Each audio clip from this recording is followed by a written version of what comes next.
സ്വാമി ശരണം.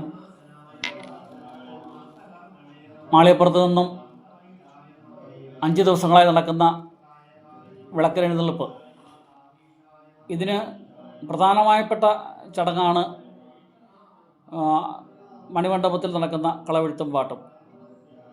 5 ദിവസങ്ങളിൽ 5 രൂപത്തിലുള്ള ശാസ്താവിൻ്റെ ചിത്രങ്ങളാണ് ഇവിടെ വരയ്ക്കുന്നത്.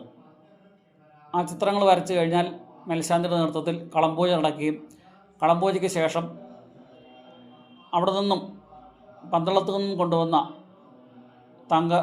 അങ്കി പൊന്നുപതിനെട്ടാം പടി വരെ എഴുന്നള്ളിച്ച് തിരിച്ച് മണിമണ്ഡപത്തിൽ എത്തിച്ചേർന്ന് ആ ചടങ്ങ് പര്യവസാനിക്കുകയും ചെയ്യുന്നു.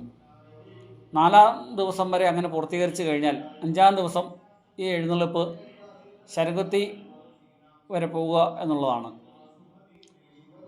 5-ാം ദിവസത്തെ ചടങ്ങോടിട്ടാണ് വിളക്കെഴുന്നള്ളിപ്പ് പൂർത്തിയാകുന്നത്. ഈ എഴുന്നള്ളിപ്പിനെയാണ് മകരവിളക്കായിട്ട് തന്നെ ആഘോഷിച്ചു വരുന്നത്. മകരജ്യോതി ദർശനവും മകരവിളക്കും രണ്ടും രണ്ടാണ്. മുൻകാലങ്ങളിൽ ആനപ്പുറത്തായിരുന്നു ഈ എഴുന്നള്ളിപ്പ് നടത്തിക്കൊണ്ടിരുന്നത്. എന്നാൽ ഇപ്പോൾ അത് കയ്യിൽ എഴുന്നള്ളിച്ച് അവിടെ 18-ാം പടി വരെ പോവുകയും ശബരിമലയ്ക്ക് പ്രദക്ഷിണമായി താഴെക്കൂടെ എത്തിച്ചേരുകയും 5-ാം ദിവസം ശരംകുത്തിയിൽ വരെ പോയി ഈ എഴുന്നള്ളിപ്പ് തിരിച്ച് എത്തും ചെയ്യുന്നു.